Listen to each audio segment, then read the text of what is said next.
Mwaramutse mwese canke mwiriwe bivanye naho muturaba muri. Aha ni kuri ya shene yanyu ubuzima bwacu bwa misi yose ODL TV. Jewe ni Dalila nimpagaritse.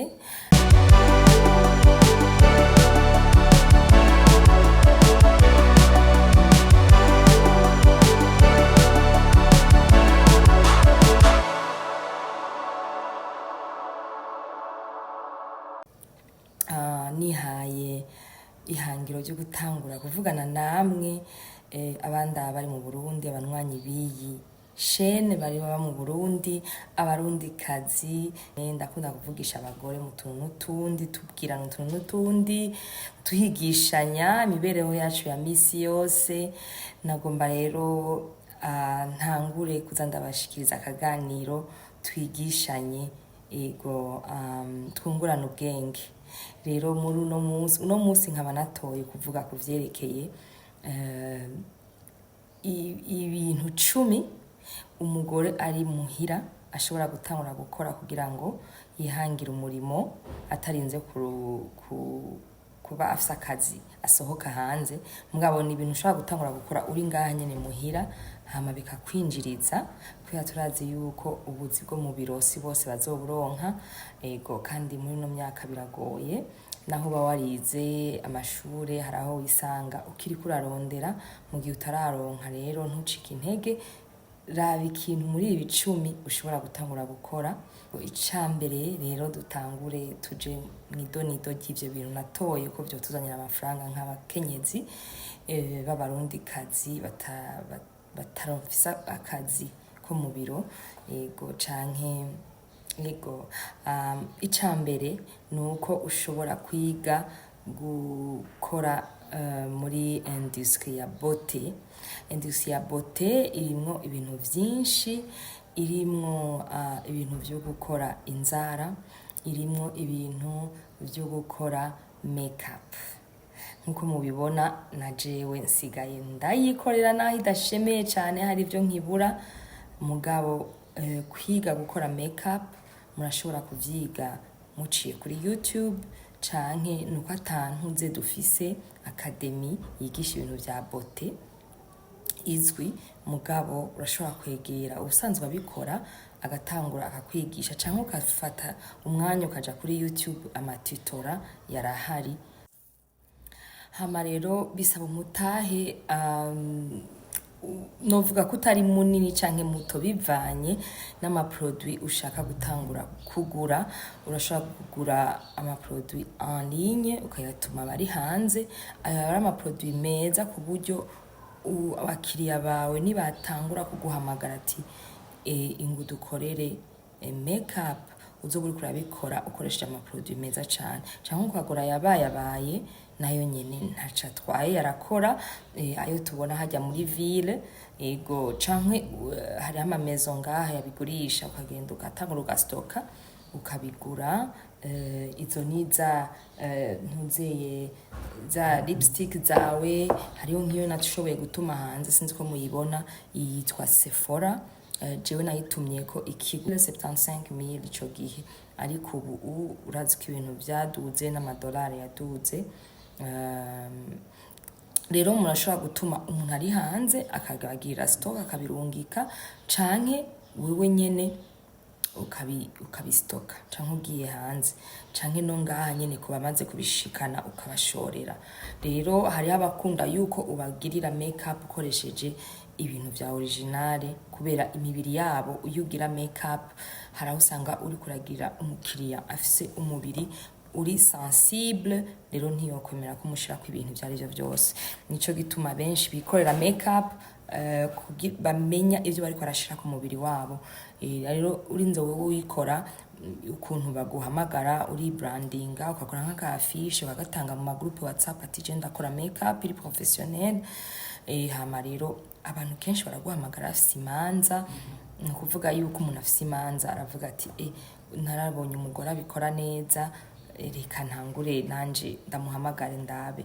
Abantu ama mariage muri weekend, kenshi akazi kama makeup umuntu akunda kuba busy muri weekend, canke n'iyindi misi yose ari ama evenement abantu barashobora guhamagara ati ngo tugire makeup canke iyo bita iyo house call no kuvuga uramusanga iyari ugaca wongera ko amafre yuko umusanga hari canke ikindi barashobora gusanga nawe ahuri canke ukuguruza agasaro ukagwira ibintu ugakorera ku marandevu. Ako nakazi katagusaba umwanya munini mugabo gasaba ko ubikora ubikunze kandi utabesha ubikorera ku mwanya kandi agashobora kwinjiriza amafaranga kugira ngo nawe wibesheho. Ama makeup si ibintu bica bihera, umva nk'izi lipstick iyi ni ya Nabila siniko ndamugira publicité mugabo ni ibintu ushobora gustoka nyinshi ntizica zihera ubwonye. Ego muri ya industrie nyene ya beauté turacabandanya nababwiye ko ushobora kwiga gukora inzara navyo nyene ushobora kwegera ubusanzwe abikora ukavyiga nawe nyene bafise ama produit ari menshi bakoresha ari unique ayo bakura hanze bastoka muri Kenya bakabizana ayo bastoka i Dubai. Ego inzara ziratandukanye ari za gel ari za vernisanzwe hari hiza polygel sinzi ngene bazita mu gifaransa. Urumva bagenda ubuhinga bwo kuzikora bugenda buraba gutera imbere. Wowe rucu wiga gukora inzara nabonye muri ville ngaha bikora abahungu cane mugabo kwera iki natwe abagore biragufasha nawe urashaka gukora inzara ziwawe nyene utarinze kuja kudepansa mugabo n'abagenzi bawe ukabahamagara ati nimuze muhiranda bakorera inzara mu mafaranga make na produit nyene zizokoresha urashaka kuzistoka ntizishoka zihera urashaka gusanga nk'akabute kamwe ukorera nk'abantu 20 umva ntuba wahomvye urunguka uko biri kose. Hamwe hariho rero no gukora imishatsi.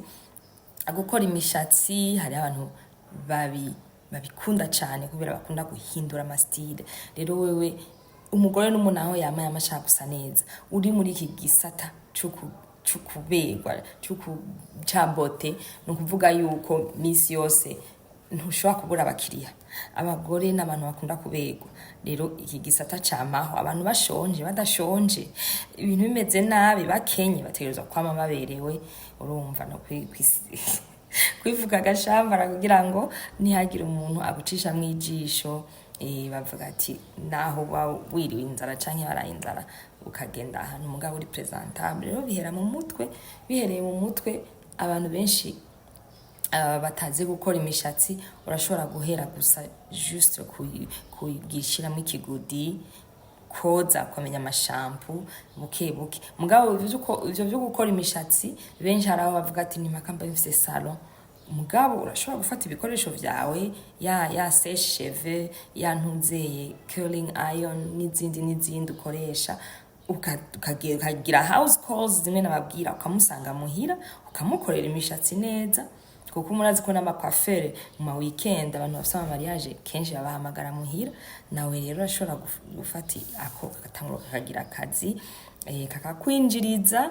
Ego twe dushaka kubona abagore bafise ubumenyi bwinshi mu tuntu n'utundi dutandukanye. Rero cyambere yari industrie ya beauté turayihejeje ngo mantandukire kukigira kabiri mucumvirize neza ikintu gishaka kuzanira amahera wewe nk'umukenyezi uri muhira.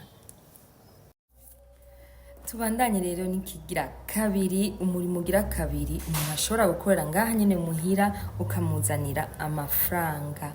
Hariho ivyitwa guhingura ibiribwa. Guhingura ibiribwa aho nshatse kuvuga iki? Urashobora gutangura gukora ibiribwa bihinguye mu matière première wagiye kugura hama wewe ugashobora kubihindura ukabigira produit fini ushira umukiriya iri prêt kugira ngo acayikoresha. Aho nshatse kuvuga abandi bahingura ubuyi butandukanye tumaze iminsi tubona byijukiwe cyane abagore benshi bariko bavyinjiramwo kandi birabazanira amafaranga. Turazi yuko bitandukanye wewe icuzana gitandukanye n'ico abandi baba bakora ni bwa buryo ushobora gukora ubuyi buryoshe cyane ugasanga busaka novera karuta kabandi. Ntababeshi ingishika ngaha mu Burundi hari umuntu numvise igihe navyara narakeneye ubuyi ndazotangura guha abana hariho brand nyinshi Kibondo n'izindi, ariko hari umumama bambwiye histoire y'ingene yatanguye akora ubuyi buraba novuga ko bwamenyekanye cyane bwitwa Totara.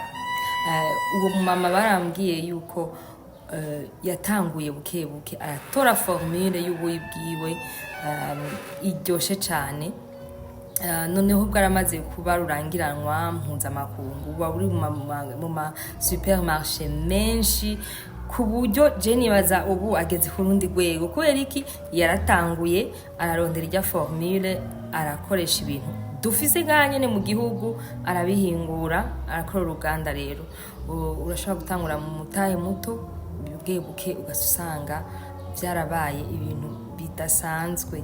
Ego ico ni kimwe, ariko hariho abantu basanzwe bakora ibiyoba bitandukanye bakabijana mu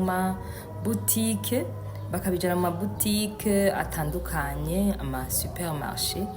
Usanga ivyo biyoba barabihaye brand kandi bihinguye neza bivanye nuko abakiriya babikunze. Urashobora gusanga no mu minsi mikuru ari utanguye kuzura bashira ivyo bintu bakeneye, ni kuvuga do snacks. Ego rero ivyo bintu ni ibintu vyijukiwe cyane, kandi umumama ashobora gutangura kwiga gukora ibitumbura, gukora isambusa ziryoshe cyane z'akanovera, ugaca usanga uri rurangiranwa ngaha mu gisagara ca Bujumbura. Rero ivyo ntibigutange gutangura kubimenya, uvyige kandi ubimenye, uduhe ikintu ciza. Muri uko rero guhingura ibiribwa, twabonye yuko harimwo ibiribwa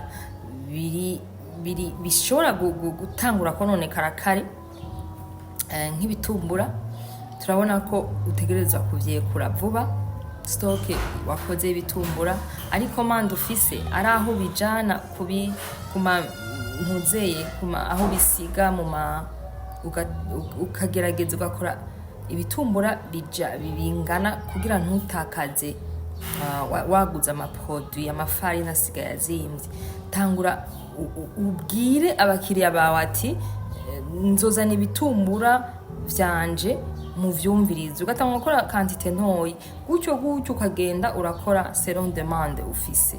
Ntushobora gukora byinshi, kandi ugerageze ugumize ijya formule nyene wagize. Nyimba yareshije, nk'ubu ndafise umugenzi wanje asanzwe akora akazi gakomeye cyane, mugabo ni passion afise yo guteka. She's a foodie, so foodie n'abantu bakunda guteka, ku buryo yatanguye bukuza aragira delivery y'amata y'isoya, arayahingura, agahingura n'ibitumbura biryoshe cyane. Hama yabishize muri company yise CC's Food. Hama nkuko yabivuze aragira ama point de vente kuri Wakawaka. Ibitumbura vye biriyo, ni ibitumbura biri healthy, bikozwe mu bintu biri healthy. Ushobora gusanga ata munyu mwinshi abishiramo, isukari, kandi biragurwa vraiment. Ni side hustle, ni business iza ku ruhande y'amahera ashobora kuba yinjiza mu kazi, mugabo nico akavuga ati naco ndagikorere ko nzoze ndirironkera udufaranga twanje, narinze gusaba umugabo, narinze gucumukura, nanje ndonke udufaranga twanje, kubera gusa yagerageje ama recette atandukanye. Rero food transformation, nababwiye ivyo vyose biri muri marché. Abantu ntibasiba gufungura, bategeza gufungura. Nico gituma rero natwe dutegeza gufatira aho, kamufatira aho urumva yo besoin afise yo gufungura, ugaca yivyaza umusaruro n'ibindi. Aha twari muri secteur yo guhingura indya, ibintu biribwa, kuko abantu barakenera kurya misi yose. Kigira gatatu rero turabe ikintu cerekeye ku umustiliste, ni ukuvuga arashobora gutangura kugura impuzu, ukambika abantu batandukanye. Hari abaja mu vy'abana, hari abaja mu vy'abakuze, abagore specifiquement. Yego, canke ubustiliste kenshi bujana n'ubutayeri. Yego, abagore benshi baranegrija kwiga gushona. Yego, umugore mu bisanzwe mu nzu yategerezwa kuba afise urushinge n'imiburiburi, amenye gushira igifungo cavuye ku mpuzu, kuko umwana arashobora gutaha igifungo cacitse. Mugabo iyo ufise imashini mu nzu urashobora gutangura gushona ibintu bisanzwe, ukaduga ukavyiga. Yego, abantu bakunda kwiga ibintu byo gushona birabafasha. Ashobora kugura imashini isanzwe ijya ya pedala manuel, canke ukacugura ijya electric. Nayo nyene ni skills, ni skills yoshobora gufasha umuntu w'umugore abikorera hajya muhira kandi akinjiza amafaranga. Kwambika abantu ivyo bisaba ko ushobora kugira ahantu bikorera akabutike. Mugabo urashobora no kubikora ugendagenda, ugashira kuri stati za mpuzu wajanishije, kuko kuba umustiliste ni talent. Ubuzi ibigezweho muri iyo periode y'umwaka, muri ete, mu mvura, hakanye, umuntu arakaza akakurondera akakubwira ati je ndafise ahantu henshi ubungurira impuzu, bafise ikintu runaka kidasanzwe baca bambwira ati ingurabe, turafise za style zawe ukunda. Rero kenshi kuba umustiliste birajanye no gushona. Ushoboye kuvyiga ni vyiza cane. Hariho ibiganiro vy'umudamu yitwa mbega yitwa umudamu yamamaye cane muri ibi bintu byo gustiringa impuzu, ayerekana ko yatanguye kumenya kuzishona no kwambika abagore. Rero ego, nibaza yitwa Inina Art ya, kuko muri ivyo byo kwambika fashion, styliste, fashionista or harimwo kumenya ibigezweho. Umva, ubu styliste rero ni yindi domaine abagore batariko bararaba cane, ariko ishobora kugira celebre ukamenyekana. Noneho turazi ko ngaha abantu batanguye kwambara impuzu zishonye kuruta zijya bagenda kugura, kuko mu mpuzu ishonye harimo ukuba uri unique. Yego, ukarondera imideri kuri internet, kuri Pinterest n'ahandi, imideri igezweho ko mu bindi bihugu, ugashobora kwambika abagore bagiye mu manza. Baca bamubaza, burya iyo wambitse umuntu neza baca bamubaza ati iyi mpuzu wayiguriye he, ninde yayikwambitse, ibintu nk'ivyo. Hariho ngaho umugore wundi naho ranshorera afise brand yitwa L'Oriflame. Yego, nawe nyina akora impuzu nziza kandi ziri unique. Nibaza ko ari mu babitanguje ngaho mu Burundi. Rero ntutinye gutanguza ikintu cyo kuba umustiliste w'abantu, impuzu z'abagore canke z'abana, n'ubutayeri. Ikigira kane, hariho kwiga gutwara umuduga. Kwiga gutwara umuduga, uri umuntu w'umugore urashobora gutwara umuduga wawe privé. Mugana agomba mvuge ko ushobora kuvyiga ku rwego aho utangura nawe kunguruza abantu. No muri wa muduga wawe privé baratuzaniye application yitwa Wasiri. Hari rero urashaka kuja kuri iyo application ukavuga ati je ndumu rider no kuvuga yuko mu masaha uri libre atacu uri kurakora, urashobora gutangura kunguruza abantu ukoresheje uwo muduga wawe. Nyimba uwufise, utawufise naho hari ama organisation internationale yashaka abagore abagore burya sinzi ko murabibona, abagore bashobora gutwara imiduga iyo muma organisation internationale ni bake cyane. Ni kuvuga iyo habaye appel d'offre y'abashoferi, kenshi babona amadosi y'abagabo. Ariko kubera iki wewe uri umuntu w'umugore utovuga ati reka nje muri iyo domaine itamenyerewe, nanje nishire kuri marché, nishire ku rundi rwego?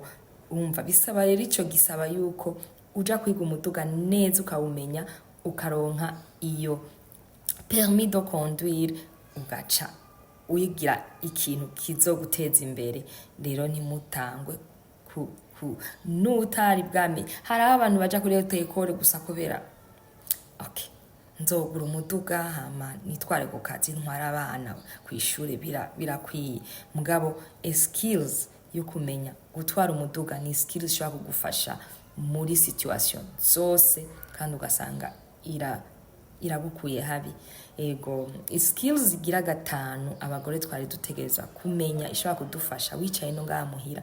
Hari ibintu byo guteka, ibintu nkunda cyane nabikoze nanje nabikozemwo catering na decor. Abantu benshi ubu barabikora kubera imanza zamaho. Ni ukuvuga yuko catering ni uguteka, gutwara indya ahantu hatandukanye bagusavye selon nombre y'abantu bakubwiye. Turashaka utwo kurya bita snacks canke finger bites, no kuvuga utuntu nyene finger food, utuntu nyene abantu batora bafungura. Urashaka gusanga n'amahama cocktail party badashaka kurya ibintu biremereye cyane. Menya rero gushira hamwe utuntu twiza. Nzotangura kubigisha ingene utwo tuntu ushaka kudutegura. Niko natunganya igikoni cyo ngaha mu nzu kibe kiri nk'ama equipment ameze neza. Hama ndabibigishe ingene ushobora kugira catering service company. No kuvuga yuko abantu bafise imanza bagutuma koza amadote n'ibindi amadiplomati inguteke kugira ngo tuze kugaburira aba invite. Rero muri ico gihe wewe company yawe nayo urayibrandinga, umva nibiraka ukorera ku biraka, ugashobora no gushira abagubi gufasha mugabo vyiza nayo wowe uzi guteka. Kuko utazi guteka ntushobora no kumenya ibirungo ubwira abateka, kandi uhayarinze umushefu umuhemba menshi. Ariko iyo ari company yawe urumva yuko ari wewe utangura kubikora. Vyige rero eko turazi bya duteka ibiharage n'amarengarenga by'iwacu bisanzwe byo mu nzu bijya nibikwiye, kuko ubishize ku rundi rwego biza kujya abantu batandukanye. Ibumva ikibi yindi domaine ugiyemwo gutekera imanza zitandukanye. Rero decor nayo decor murazi ko nivyo bigezweho. Decor iguma ihinduka, imanza nyinshi murazibona muri ville, abantu bose bariko barategura decor zidasanzwe. Decor ndabikunda kuko icambere urashaka kwiga kudekora kugira uzobikoreshe niwawe mu nzu harakeneye kuba hasa neza. Mugabo kandi na decor isanzwe ugirira ahantu, iyo ishobora kuba na interior decor. Interior decor no kuvuga ko umuntu ashobora kubaka inzu hama akaguhamagara ati ingo undekorere mu nzu. Je mu nzu wanje huzuye utuntu twinshi ku mpome zimanitse twerekana uwo ndiwe. Winjiye ucumi ati Madame Dalila ni umuntu akunda utuntu kubera ubona ibintu biri mu nzu wanje. Decor narabikoze cyane mu manza zitandukanye, kandi navyo bisaba umwete udasanzwe. Bisaba kuba très ponctuel. Umuntu agusabye atuzondekorere bivanye n'icicaro agomba gutegurira abantu. Ukaba ufise ibikoresho byose urabigura kugira ngo ntihagire na kimwe ubura. Ivyo udafise navyo ukamenya aho uzura bikura. Rero ica gatandatu ikijanye n'ivyo narimwo harimo event planning and management, harimo organizing events. No kuvuga yuko abantu ubu bazi kuorganiza ama evenement barabakenera kugira ngo evenement iryohe uba watanguye kuvyorganiza hakiri kare. Ngaha harabo ntaratangura kumva bo bita aba wedding planners. Nukubera kenshi ngaha bene ma mariage baravyifatira mu minwe bakavuga ati nzovyikorera do A à Z. Nukuvuga uri mu wedding planner uramenya ati abakiriya banje bashaka mariage imeze uku ingana uku, bafise uburyo bumeze uku. Reka rero ndabarondera icyo bashaka. Wedding planning n'izindi evenement ni ibintu vyinjiza amafaranga, kuko uba wafashe umwanya wawe ukaremura umutwaro umukiriya, ugasanga ni wewe rero uri kuraruhani, uri kuratigita wiruka hirya no hino. Ariko usanga ino bikora amafamiye na bene urubanza nibo bakunda gutigita. Ego mugabo ntawuzi mu misiri imbere abantu bazotangura gukoresha izo services z'aba event planner and managers. So ico cari kigira gatandatu. Icindwi ni public speaking, kuba umu MC. Nyimba wiyemera uri eloquent, uzi indimi zitandukanye, udatinya amaso y'abantu, iranse muri iyo ntuzeye bazi barakukota uje kuryosha imanza. Ubu mu MC w'urwo rubanza. Biraryoshe cyane aba MC y'abagore turi bake, je ndi umu MC, ni ukuvuga yuko turi bake dukunda kubona abagabo umugabo rero ubu MC uri umugore ari chic, stylish, yambaye neza mu rubanza nyene ukaruryosha, ukaba umu MC ugafasilita. Bijanye kenshi no kufasilita urubanza kugira ngo utange amajambo, ucishemo utuntu twenza bize kugenda neza, abantu bari mu rubanza ntibadebukirwe, ntibumve ko ruri boring. So ego ubu MC public speaking ni atu umugore yategerezwa kuba afise, kuko nayo nyene barakubukinga, kandi bakubukinze umaze kumenyekana ku rundi rwego uri umu MC, kandi mutabirimo n'abagore bitarimo nk'abagore benshi. Haraho ufise akabijya ujya mudamu arazi kuryosha urubanza, reka tumwikoreko ngaha tuziba akigingi n'abandi, mugabo turakeneye aba MC b'abagore. Ego hariho rero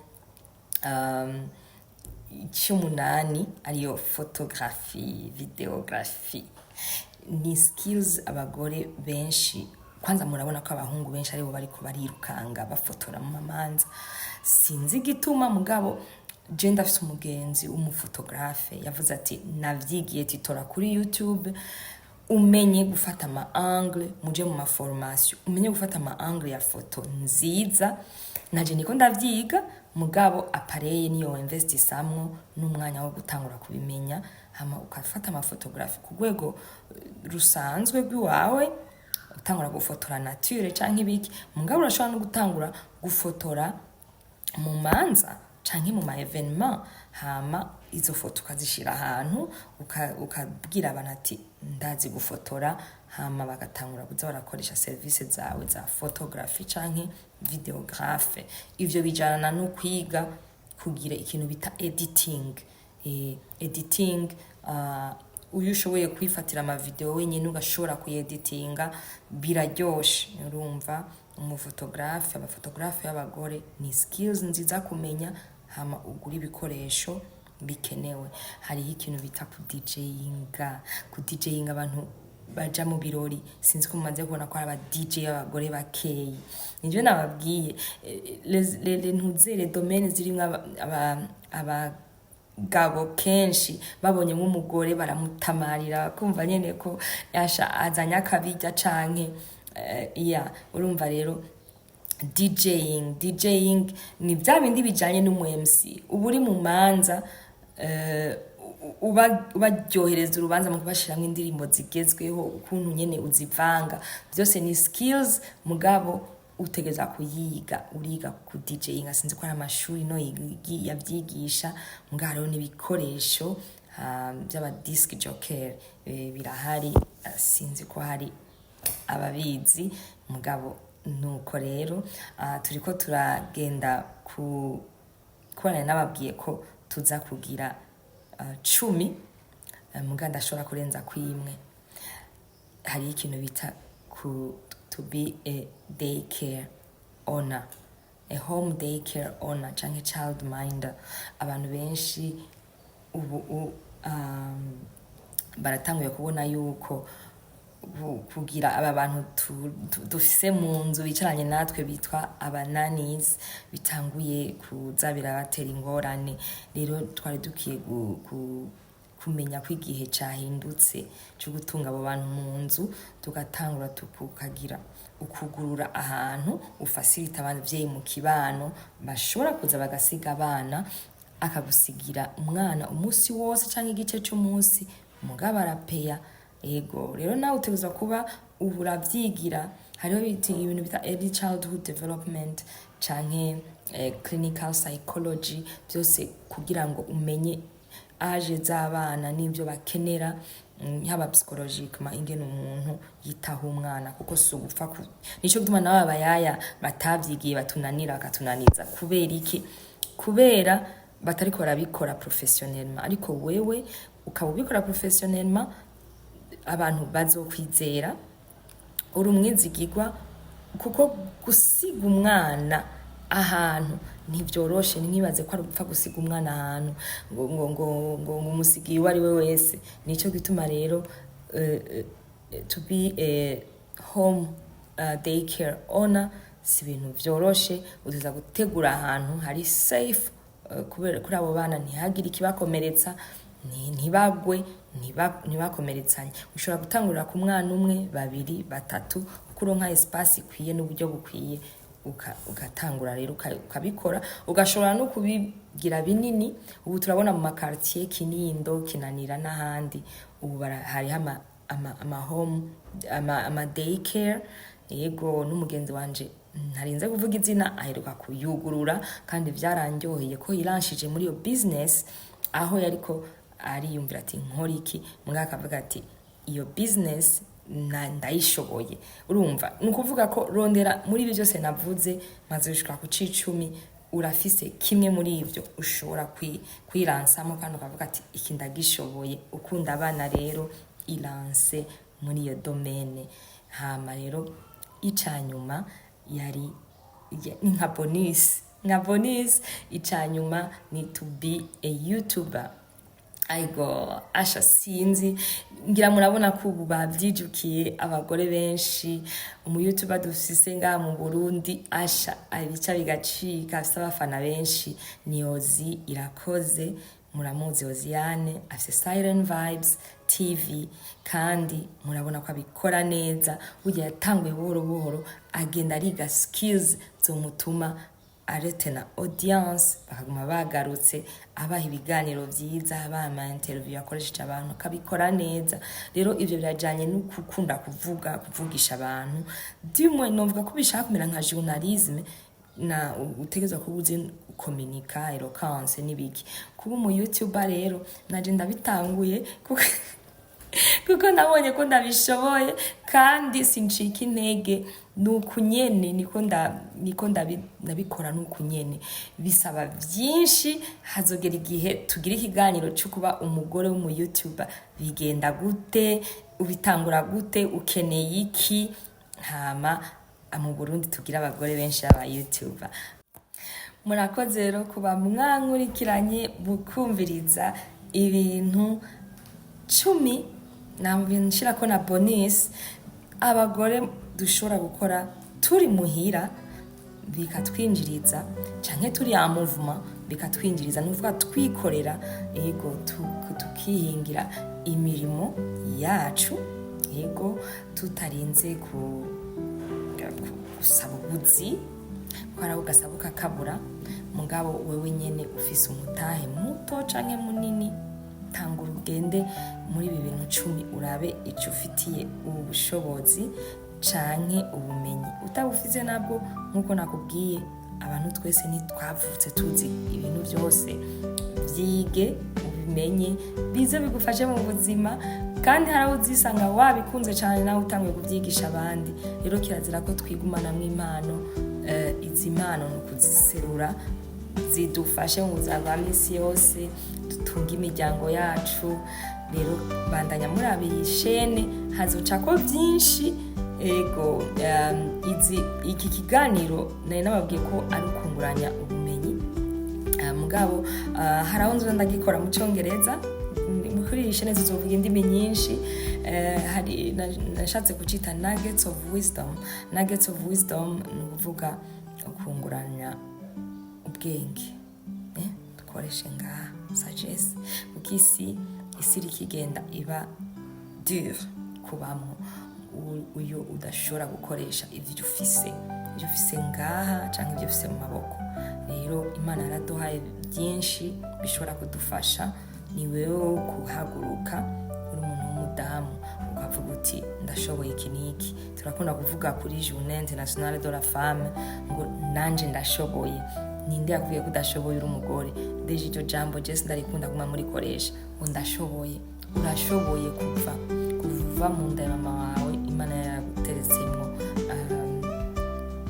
talento nyinshi, nuko utarazi explore. Iyo umaze kwimenya rero ukavuga uti nyima Imana yampaye kumenya indimi, kuvuga,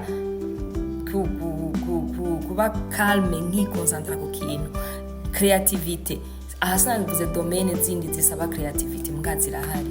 Bandanya rero murabe ODL TV musangiza abandi kino kiganiro mu clickinge hajya kuri s'abonner s'abonner mwiyabone muri benshi nanje mbe wa mu YouTuber nanje ari ku rundi rwego. Rero jewe ndabashikiza kino biganiro suvuga ngo ndumenye ibintu byinshi mugabo ngerageza nanje kubasangiza kugira ngo twunguranye ubwenge rero muri kino kiganiro.